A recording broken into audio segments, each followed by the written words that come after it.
بسم اللہ الرحمن الرحیم۔ السلام علیکم۔ امید ہے آپ سب خیریت سے ہوں گے۔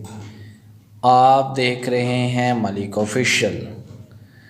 آج میں آپ کے ساتھ حدیث شیئر کروں گا۔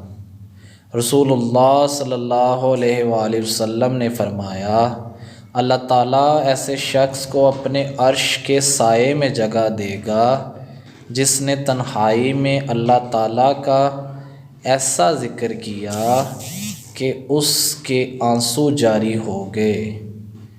یا اللہ پاک ہم سب کو رونے والی آنکھ عطا فرما، آمین۔ ایک اور جگہ آپ صلی اللہ علیہ وسلم نے فرمایا، جب تم اپنے گھر میں داخل ہو تو اپنے گھر والوں کو سلام کرو، یہ تمہارے لیے اور تمہارے گھر والوں کے لیے برکت کا سبب ہے۔ یہ حدیث حضرت انس رضی اللہ عنہ سے روایت ہے اور ترمذی شریف میں موجود ہے۔ امید ہے آپ کو میری آج کی ویڈیو پسند آئی ہوگی۔ اس ویڈیو کو زیادہ سے زیادہ شیئر کریں اور ہمارے چینل کو سبسکرائب کریں۔ اللہ حافظ۔